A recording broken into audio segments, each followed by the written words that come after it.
Today I'm in the College of Coastal Georgia to go see the 100th anniversary of the St. Simons Island Causeway, the FJ Tourist Causeway.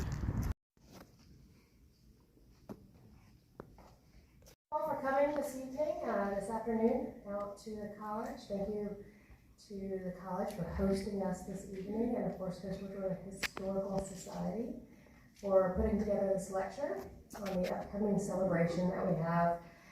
So we'll go ahead and get started with the lecture. Afterwards, we're going to share a few words about the actual event celebrating 100 years since the completion of the FJ Tourist Causeway. First of all, I really wanted to thank you guys, the Tourist Foundation and the College of Coastal Georgia, for having me out here today.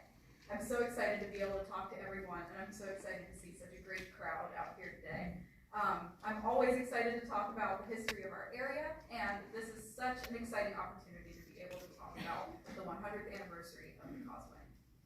So I've titled my lecture today, Celebrating Connection, Imagining, Building, and Keeping the FJ Tourist. Start off with a postcard of the Causeway from about the 1920s.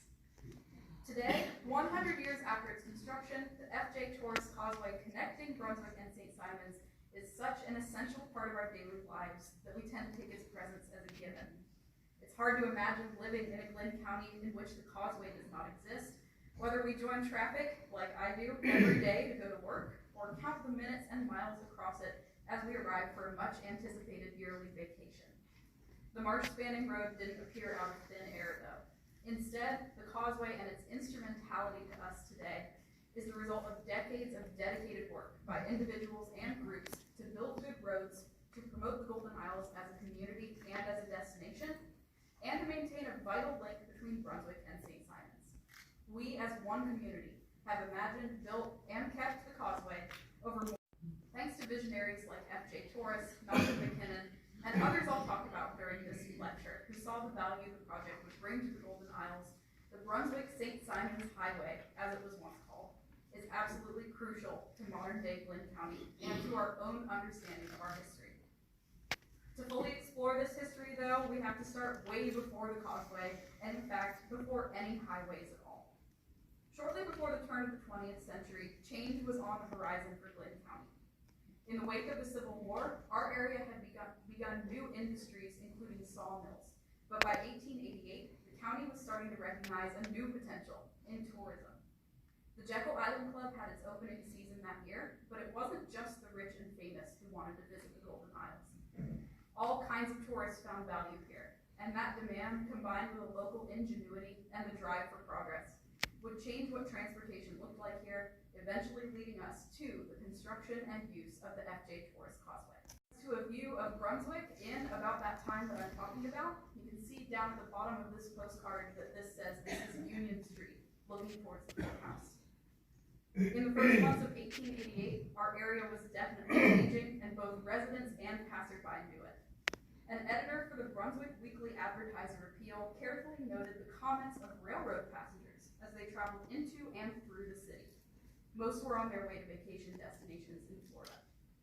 Aboard the East Tennessee, Virginia, and Georgia Railway, which the editor said brought around 30 passengers per day through Brunswick, the Northerners peered out the windows with wonder at their new surroundings. This is a quote directly from the newspaper. Such remarks as these fell from their lips. This was before they came into the city.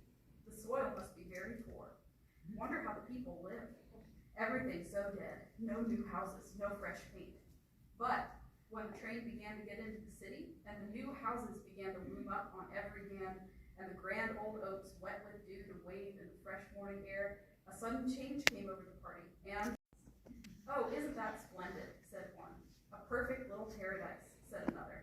Your editor could stand it no longer, so he said to the couple nearest him, "Yes, friends, you have now reached the garden spot of earth, Brunswick, the city by the sea. Stop over with us, ladies and gentlemen, and spend a week at the Oglethorpe, and our word for it, you will go no nearer the land of flowers." They all promised to stop on their way back. Our intrepid editor may have seemed like an overzealous promoter to his fellow railroad passengers, but he and his beloved city had a lot to be proud of. Notably, he was promoting the Oglethorpe Hotel was a point of pride for Brunswick, and it would appear in promotional pieces and guidebooks for the city for decades to come. The Brunswick landmark was beloved from its opening day and even before. Although the hotel promised the city a new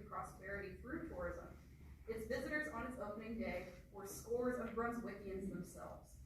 Over 500 proud citizens paraded through the halls of what the local newspaper made known was their hotel. "It is Brunswick's house," said a reporter. "Brunswick paid the first dollar for its erection, displaying her faith by her works, and now she has it, bought and paid for."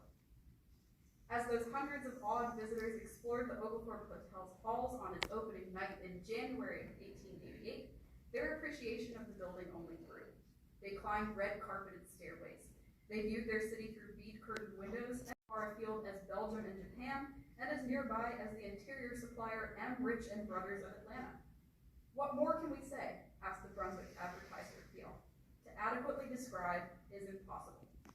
Instead, the town of Brunswick proudly presented an illustration of the Oglethorpe and an invitation, as it said, to all Brunswick's friends, well-wishers, acquaintances, and enemies, as well as the world at large, to come and see the house that we have built and the prettiest and most prosperous town that the sun ever shone upon, Brunswick, the city by the sea.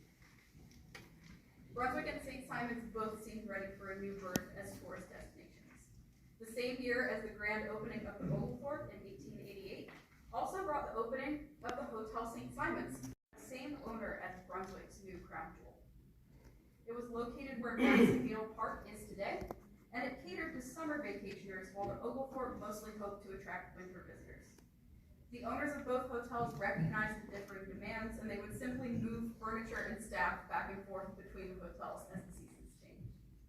The Hotel St. Simons could accommodate about 300 guests at a time, both in its big main building and in 20 cottages scattered around the hotel. The original incarnation here of the Hotel St. Simons would only last about 10 years.